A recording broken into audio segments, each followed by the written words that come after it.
Hey y'all, what's going on? It is BarbMeetsWorld, and we are here today to discuss and recap and review House of the Dragon Season 2, Episode 1, A Son for a Son. Yes, I am. Y'all just don't even understand how excited I am that this show is finally freaking back. Like, we're finally back. It's been off since 2022. If y'all did not know, I am a huge Game of Thrones I'm a huge Game of Thrones, House of the Dragon fan. So I decided to do something a little bit different on the channel, and we're gonna get into this series. So I hope those of you that are interested in the House of the Dragon and all of that, I hope you guys do find this video, because I would love to hear you guys' thoughts on this episode, what you anticipate happening this season. Like, I want to hear it all. So do not be afraid to write me some paragraphs down in there in those comments, y'all. We're gonna get into it this season. But before we do that, make sure you guys like the video. Like the video. It helps me and my channel in terms of the algorithm. It helps me attract new subscribers such as yourself. And if you're not subscribed, go ahead and hit that subscription button and that notification bell so you know every single time I upload. And again, like I said before, drop down those comments. I want to hear you guys' thoughts. I want to hear what you guys think as far as where you see the season going. I want to know who you like, who you dislike, who you don't see it for, who you got your eye on. I want to know all of it. So don't be shy. And always share me with your people. Share me with your people. So y'all, it's just, wait, hold on.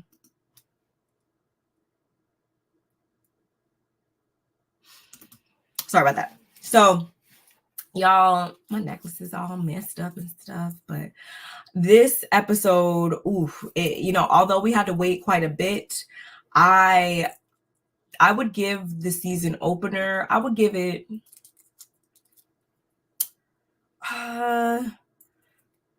do I want to say a straight up 10 out of 10? I'm definitely going to say a 9 out of 10. I'll give it a 9 out of 10. All right. And I think that's pretty big for me to say. So I want to change my background, because like this pink and stuff, it doesn't scream House of the Dragon like I want it to scream House of the Dragon. I'm going to try to get some graphics and stuff next week, but I want to make sure I got this out to you guys, because we are already some days behind, and I couldn't wait any longer. So let's get into it. I'm gonna kind of interpret these episodes in the way that I see them and how I would interpret them, because they do speak in Old English and stuff like that, and sometimes it can be a little confusing. So I'm gonna do my best to try to reiterate what they are saying. So let's get into it, y'all. Where did we pick up? We picked up, if y'all didn't watch season 1, watch season 1. Let me just say that, because if you did, you know exactly where we left off. So yeah. Yeah. So we begin with duty is sacrifice. All men of honor must pay the price. And I say that to say, and it came from, we were at the wall, and we're at, Castle Black, we're at the wall, and we get a lot of insight. As to how the wall and all of that, we get insight into how the watch and all that came to be, like how it is and stuff. And this is being told to us by, we have both Lord Cregan Stark and a Prince Jacaerys, which is Rhaenyra's oldest son, if I'm not mistaken. He has went there to kind of to gather them and get them on their team and stuff, because we about to go at it based on what happened last season. And the princess came to gain their support. But before we can fully do that, we get a raven. And y'all know the ravens are how they communicate. We know that typically we always will hear or see or be privy to when a raven is delivering bad news. And in this case, although we didn't hear what was written on the scroll or whatever, we saw the energy shift. We sensed the energy shift. So that tells us that he finally got the news that his brother, unfortunately, what is going on my nose ring? I'm sorry, y'all. It is driving me crazy. He finally got the news that his brother, unfortunately, was unalived, right? Was unalived. And of course, that's grim news. Well, just like anybody else would, receive it and feel a way about that. So that was the first scene, right? I don't really have too much else to say about that. I think it was a good way to open the season. It was a good way for us to finally, we're starting to see the Starks again, which are, the most loyal family in all of Westeros. So it's good to start to bring them in. And I want to say that since this is kind of, I don't know if you consider it a limited series, but I want to say that if this isn't the final season, we're going to get like one more season of House of the Dragon, because I know they are working on some more anthologies or, stories or whatever of different houses and stuff.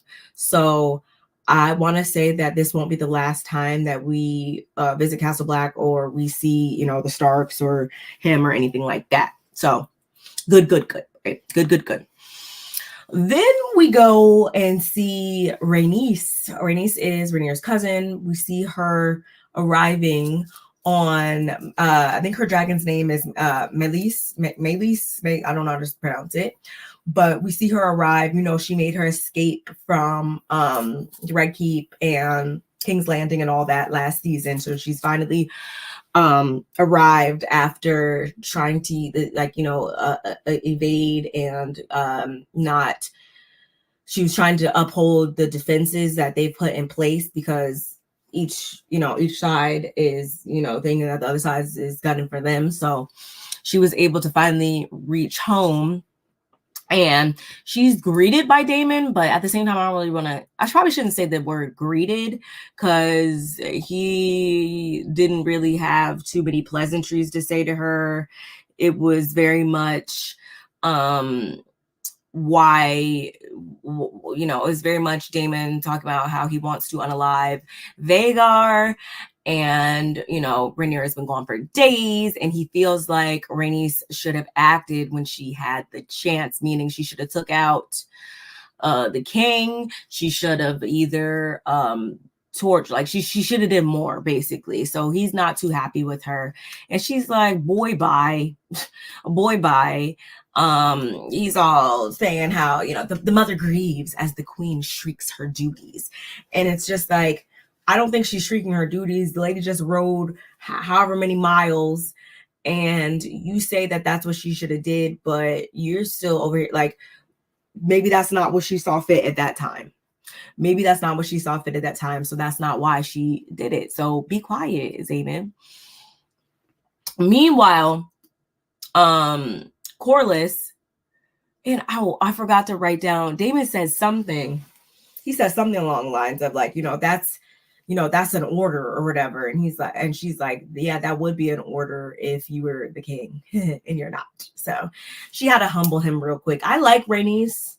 I think she's feisty. I enjoy her, and I hope she doesn't perish anytime soon, because I like her, and I want to see more of her. So moving right along, Corlys, which is Rhaenys' husband, his ship is being fixed because apparently they got into like a battle at sea, I want to say off screen, that we didn't see. So his ship is being fixed. It's going to take a couple weeks maybe. And he's being updated by Alan, is this guy's name. And again, how I said before, since this is such a limited series, so to speak, anybody who we are introduced to, I feel like it's for a reason. It's safe to say that because we're getting this story in such short episodes, such a short amount of episodes, that they wouldn't just introduce somebody unless they were going to be playing an integral role in the series, right? Okay, so he's updating Corliss about the ships and everything. And Corliss is like, oh, I guess you're the one that, saved me and stuff like that. And I feel like at this time, the conversation, again, it seems to serve two purposes: to introduce the character of Alan, and who saved the sea snake's life. Yeah. And second, it's done to remind us of the Black's strategy of blockading the gullet. And that's what I gather. And that was, the vast stretch of dark water separating the narrow sea from Blackwater Bay and beyond the ports of King's Landing. Y'all, side note, let me know, have you guys read the books? I really want to read the books, but I tried listening to the audiobooks because I'm like an audiobook girl.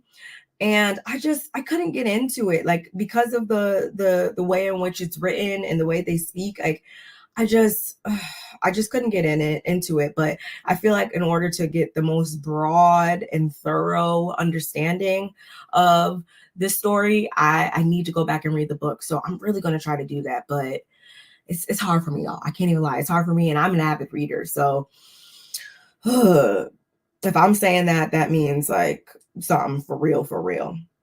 That means something for real, for real.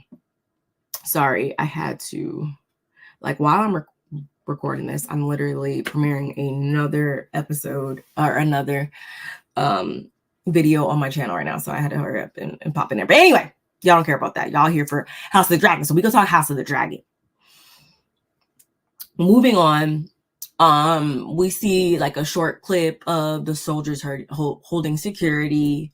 They're arming the Scorpion, which the Scorpion we seen last season. Not last season. We seen them using like the Scorpion and stuff like that in Game of Thrones. And that is kind of like, it shoots like these long, big old like daggers that could take down a dragon. We've seen it take down a dragon, one of Daenerys's dragons in House of and Game of Thrones. So they were all on high alert, waiting for the other side to strike. And at the same time, we see Aegon and Helena, which are brother and sister, but also husband and wife. We see them two, right?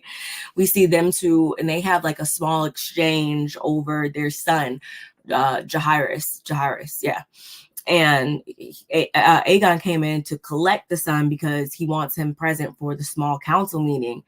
And she was like, she tries to kind of like ward him off and stuff, say like he's in his lessons, like he needs to be in his lessons, like, and she even goes on to say, I'm afraid. And it's like, he tries to, make her, feel better and say like, it's nothing to be afraid of, like, like we have Vhagar holding security and stuff like that. And her whole thing is, no, I'm not afraid of the dragons, I'm afraid of the rats.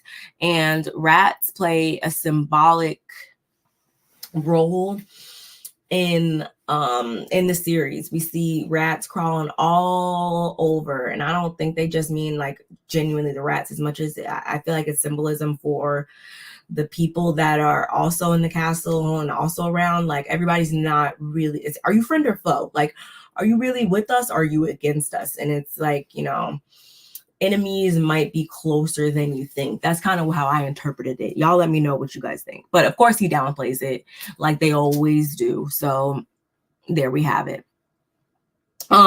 Meanwhile, their mom, Alicent, we know she is recently widowed. Tell me why she's over there getting munched on by Sir Kirsten.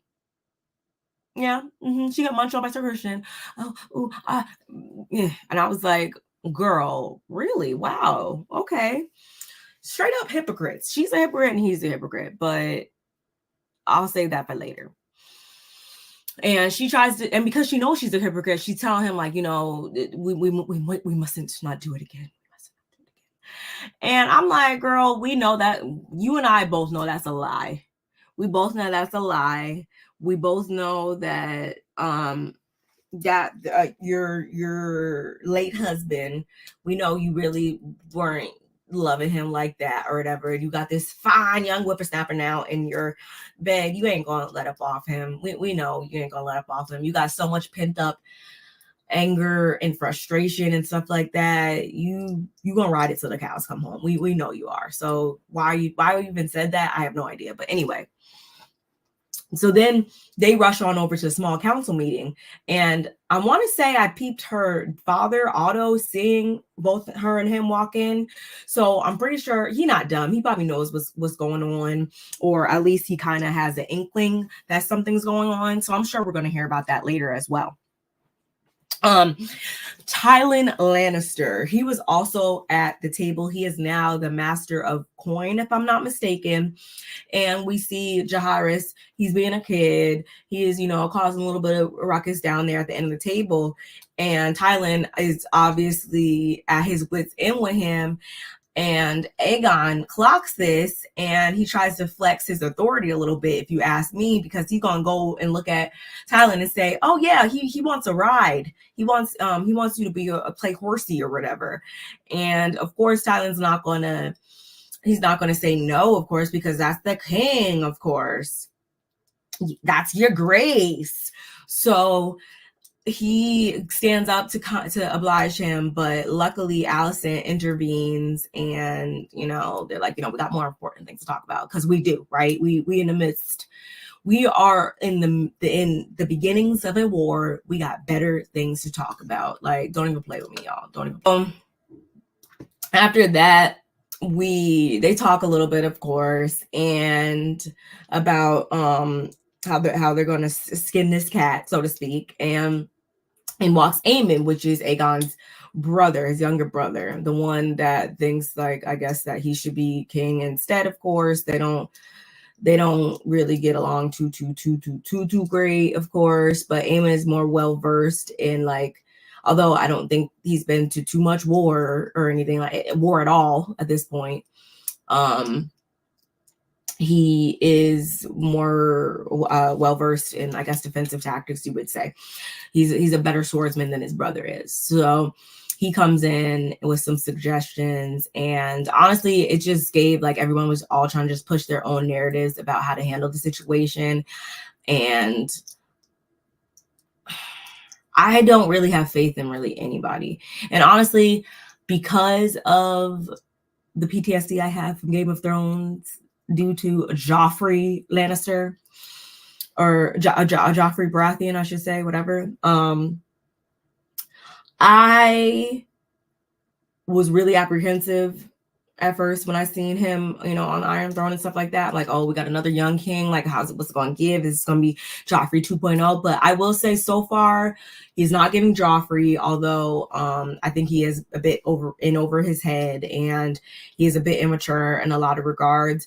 I will say he's not as bad as Joffrey yet. He better not, because Lord, I cannot take it. Afterwards, we see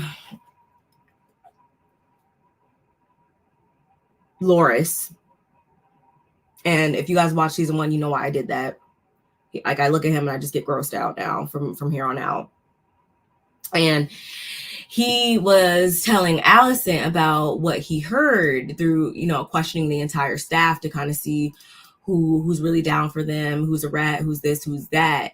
And he does not meet her with good news. He tells her, basically none of them are down for y'all anymore. So I selected you a whole new staff instead. And I'm like, yikes. Well, that's telling. That's very telling. And it's not to say that Rhaenyra doesn't have her flaws about her as well. But in this case, I will say it is very telling that your entire staff doesn't see it for you.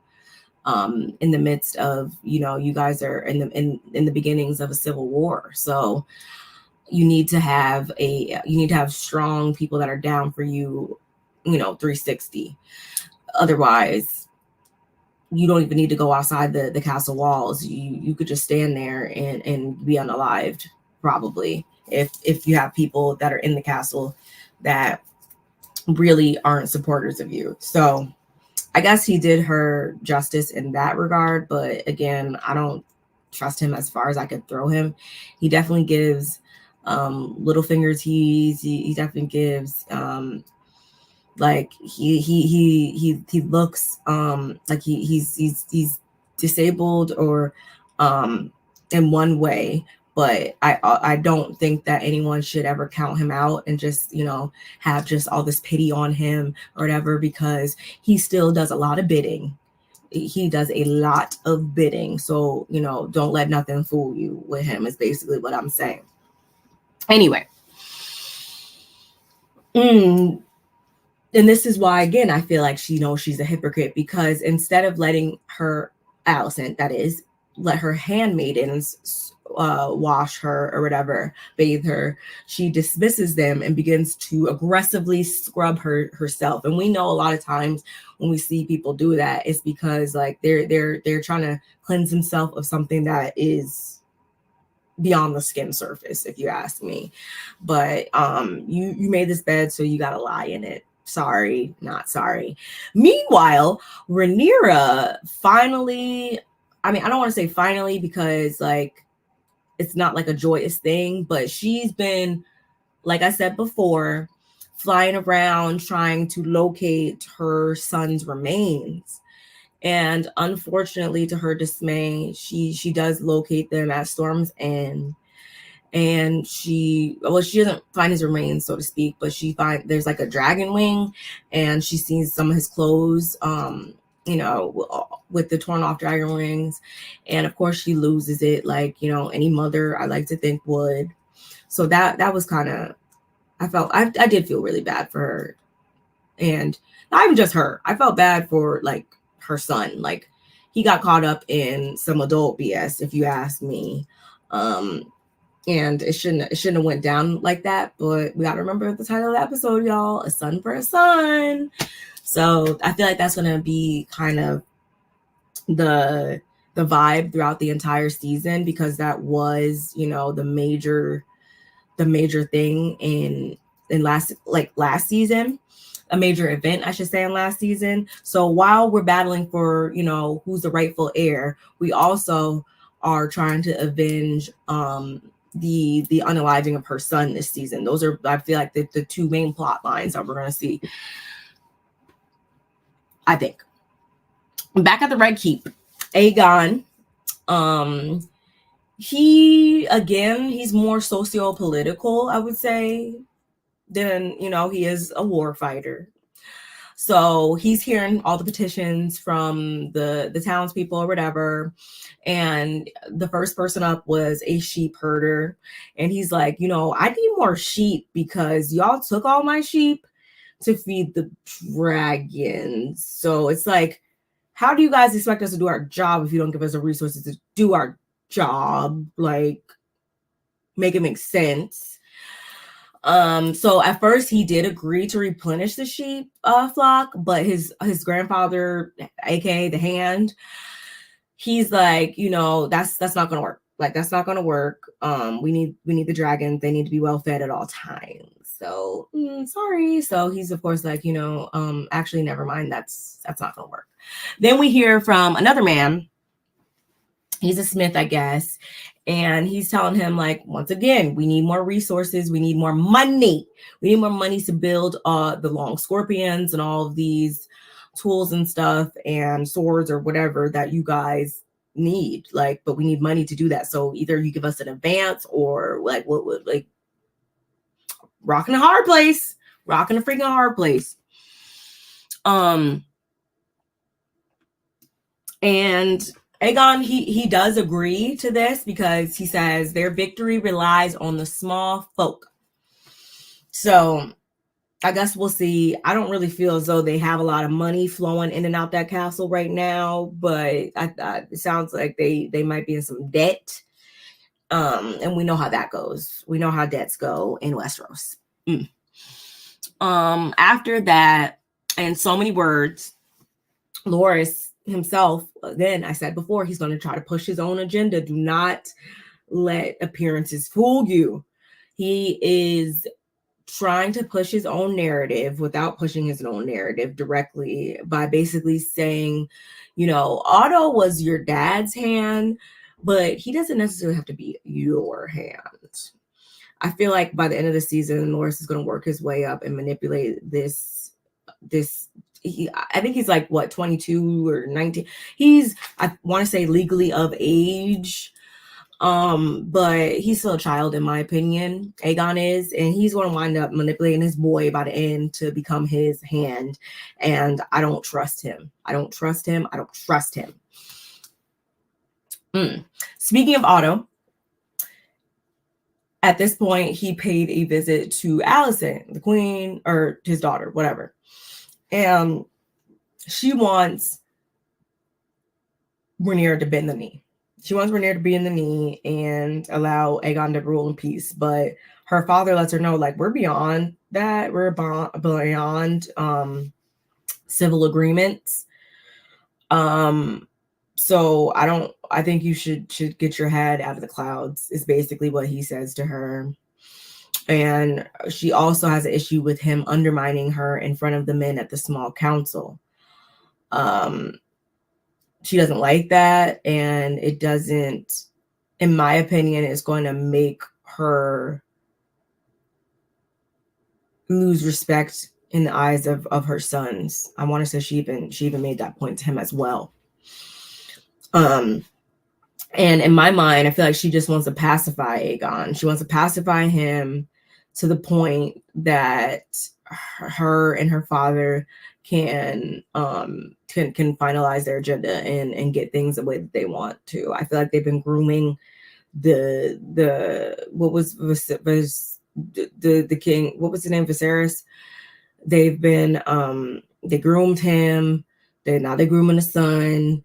Like they want to be in power. They do. Anyway, Daemon, y'all, freaking Daemon. Why was Daemon still running around doing what he do? Doing what Daemon do? Being a rogue prince. Yeah, being a rogue prince. And we actually see Mysaria, however you pronounce her name, from last season. That was one of his lovers last season. We see her again, and you know, he's coming at her neck and everything. He's confronting her for being one of Otto's informants. We know that everybody got their own informants, so she apparently, I guess he was paying the right price, and she did his bidding for him. But Daemon's got one for her.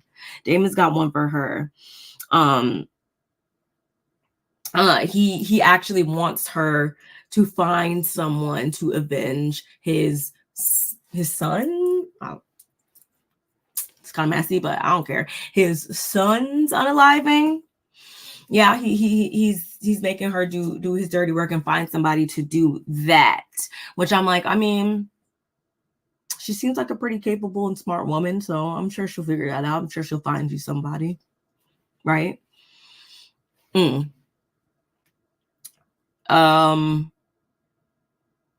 feel like Daemon just wants to blame everybody for everything without looking within, because he still has his flaws about him. Because directly following that, he starts to come at one of the twins. I want to say I wrote down his name. Eric Cargill, whatever. He's holding his feet to the fire and saying, you know, you should have did what I needed you to do back then, and instead you didn't, and now we're in this position that we're in, right? And the twins' whole thing is like, again, just like when it came to Rhaenyra. Well, similarly, kind of. His thing was, you know, when I took that oath, when I, you know, swore to protect the family, that was before the family started fighting each other. So at this point, that's a mind fuck. Like, who am I supposed to be protecting over here? Am I supposed to be protecting him, them, who? Like, whose side? The blacks, the greens? Whose side am I supposed to be on in this right now? I'm so confused. And I can understand that too, because it's like, you're damned if you do, you're damned if you don't. It's like, I protect and serve this side, but then this side gets pissed off. And if I go over here and protect this side, then that side gets pissed off. It's a lose-lose situation all around. And I feel bad for the guy. I can't lie. I feel bad for the guy, but if it was me, I would just I would just pull a hound and just like leave. Like I would just run off if I'm being for real. But y'all, finally, Rhaenyra returns, and she's greeted by everybody. They're kind of like circled around, and of course she has like this grief-stricken face, just like in, you know, she looks exactly like how she looks pretty much in this photo right here on the left. She has you know, she just lost one of her children. And she's seeking blood. She wants it back in blood. Yeah, she wants it back in blood, which is why I feel like which was some of the symbolism that we saw in this season's intro. You all should definitely go back, and I actually will link it in the description box below. I picked up a lot of different Easter eggs this episode, and there was one individual that broke down all the symbolism behind the new intro. So if you guys are interested in that, definitely check the description box below. I will link it down there. Because again, if I read the books, I probably could tell you a bit more about stuff from that angle, but y'all, I can only go as deep as I go.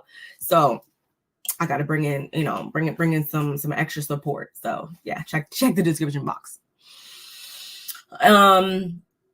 And she simply says, I want Aemon Targaryen, which I think is completely fair. Completely fair. Her brother unalived his nephew.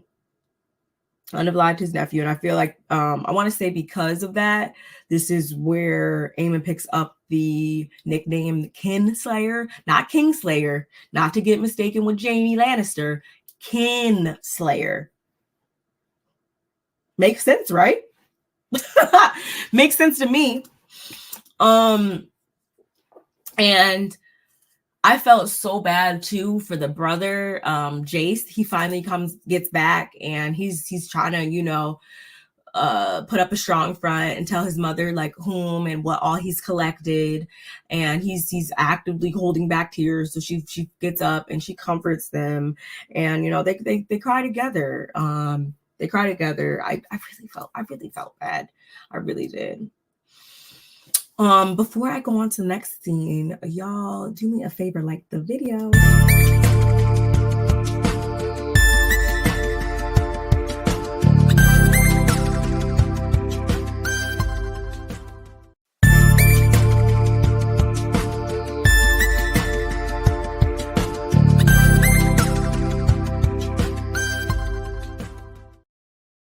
And we're back. So in the crypt of Blaylor, Alicent is seen lighting candles. You know, she's, I guess, grieving herself, and she's all overwhelmed herself. But, you know, I can't even lie, y'all. I was rather disgusted by the fact that she had the audacity to light one for Lucerys, for Luke, which is the fallen brother. And I'm just like, well, technically, wouldn't that be her grandson-in-law? Yeah, grandson-in-law. I'm like, the audacity. Like, I get it. You can, you know, two things can be true at once. You could feel some type of way about, you know, and want to protect your son, but you could also feel for another one of your kin. But honestly, y'all, for me, it all stems back to Alicent wanting it back in blood as well, from when Aemon, his eye was poked out in season 1 because, you know, he has an eye patch and stuff now. She been wanting to get back at Rhaenyra and her kids since then. Okay, she been wanting to get back at them since then. So I feel like it was a lot of tit for tat that just got, like, their tit for tat gets deadly. Like, that's not my couldn't be me. Could not be me. And at the same time, Rhaenyra is also holding a funeral for her son as well. But because his body could not be recovered, as I said before, they were obviously like throwing in his clothes and other belongings, which basically that adds a whole other layer of sadness. Like, doesn't it? That adds a whole other layer of sadness. Like, not only is my son gone, but I couldn't even retrieve his remains. Like he's just there at the bottom of the sea. Like, are you serious? Ridiculous. But as we come to a close with this episode, the main event, y'all, was Damon finally collecting some individuals to do his dirty work. He's back in King's Landing. He's on a mission, and he finds one of these treasonous guards who actually let him in, which honestly wasn't a surprise, being as though he was the one that formed the Gold Cloaks in the beginning. So he has a lot of rapport with them. They love him. Like he did a lot for them. So that wasn't really a surprise when, you know, what is it? Fuck the king, or whatever he said. It was funny. Yeah, his ties run deep with the City Watch. So he was welcomed pretty much with open arms. And along with that guard, he tells another guard that he wants Aemon unalived. And they're like, well, what if we don't find him? And we didn't get an answer to that. So I was like, okay, a son for a son. So does that mean I was confused. I was like, I'm not gonna lie. I was like, okay, so like what is the backup plan? I guess we're gonna see. Excuse me, y'all. And speaking of Aemon, he's in the castle talking defensive tactics with Sir Criston in his room or whatever. And he kind of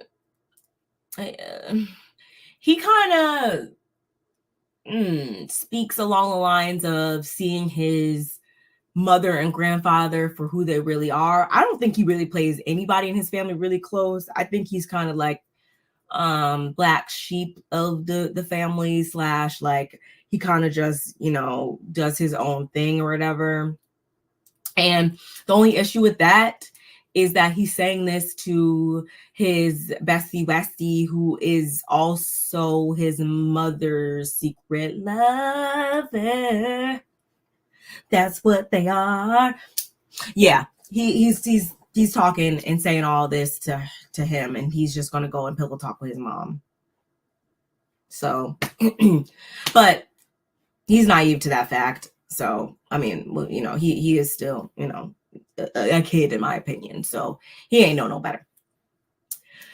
His grandfather walks in. Otto walks in, and he calls out Aemon for one, plotting without Aegon, without the king. And I'm just like, well, I mean, he's not that great at it though. So I mean, oh well, you'll get over it. And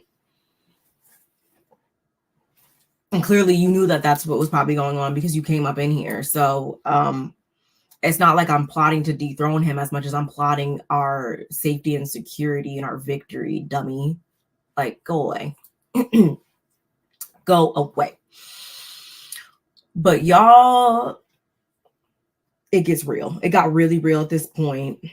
The two hired assassins are now making their way through the castle because, you know, there's a lot of entrances and stuff like that.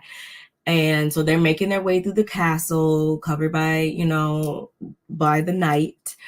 And they first run into Aegon himself on the Iron Throne. But he's like surrounded by, like, I guess flunkies or, you know, whatever. And they're drunk talking ish. So they're like, okay, no, let's just act natural, you know, let's keep it cute. And they're able to get by undetected. Meanwhile, this entire time, y'all, we're seeing the rats. We're seeing the rats scurry around. And again, symbolism, right? And they reach, you know, a point where it's like, okay, we got to go up, obviously, because the royals live upstairs. And one, I felt really bad for that dog because no one told him to kick that dog like that, first of all. And two, like, we were hired to do a mission, so you better get me where I need to go. And I want to say their names were Blood and Cheese, which I'm just like, okay, I'm not. Anyway, like, Of course, that's y'all's names. And once they get upstairs, they get into the room that Eamon was in. I don't know where Eamon went by this point, but he wasn't in that room. And mind you, they had already told, Damon had already told them to be on the lookout because Eamon is known to be pretty good with the sword. So they are looking around, they don't see anybody, and the music's playing. Like, we know, like the intensity and everything like is building. So they're rushing around. It's raining really hard, I want to say, at this point. And finally, before, like, right as they're probably going to get caught, they find Helena. And she's like, rightfully so, right? Because these are obviously people that don't mean you well. So right off the bat, she's like, I have a necklace. She's like, I have it, like, don't harm me, pretty much. And yeah, they're like, yeah, ooh, the queen. So I'm like, again, I don't know if Damon told them to go after whoever is of value if they can't find Eamon or what, but again, a son for a son, right? So she's like, I have a necklace. They're like, I don't want a necklace, like a necklace. And she then points to the crib. And I want to say she has like those two, she has the son and the daughter, right? And y'all, this really did make me really sad. She's like, which one? They're like, which one is him or whatever? And I was confused. I was really confused. I really wish that we would have known what Damon would have said, because I'm like, that didn't even really make sense to me, in my opinion. But she points to the crib with the baby boy inside, and I feel like I know why she did that, and I'll get to that in just a second. But they proceed to unalive him, y'all. They proceeded to unalive him. I felt like, I felt really sad. I really did. I know it's fiction, but I did feel a way. Like, that just did not sit right with me. That poor innocent baby.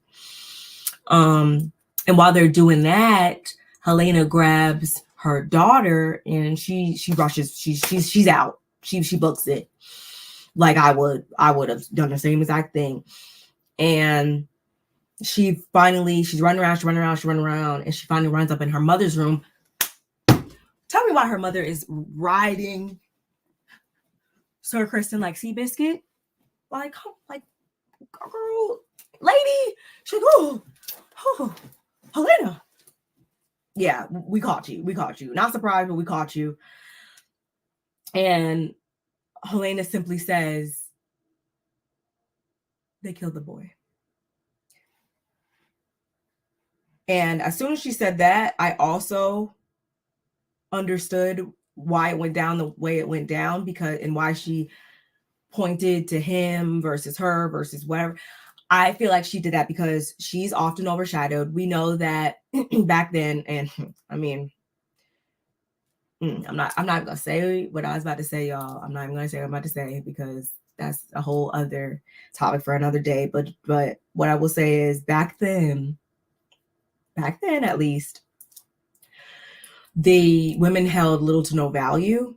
So I feel like the reason why she spared her daughter versus the boy, which a lot of you guys might think that was insensitive, is because she probably sees a lot of herself in her daughter, being as though she was often overlooked, being as though, she was just, chopped liver, so to speak, in the family. So she probably didn't want that same fate for her daughter. She probably wants to kind of break that generational curse, break that, I don't know, it's not even just a generational curse. That's just the way of life at this point in time. Like, if you were a boy, like, it was all cool, but if you were a girl, it's like, oh, made mattress mule, pretty much. Shout outs to the diva Erica, didn't that row? But y'all, that was a good first episode, if I do say so myself. Y'all let me know what you guys think of my commentary as well as the episode in those comments below. We're gonna get into it this season. I'm excited, I'm pumped, I'm ready to go. I'll be here every week giving you guys my rendition of how things went down. I'm excited. Looking forward to it, y'all. And yeah, I will catch you guys in the next one. Let's keep that conversation going in those comments below. Once again, do not forget to like the video. Do not forget to like the video. And I will catch you guys in the next one. Bye.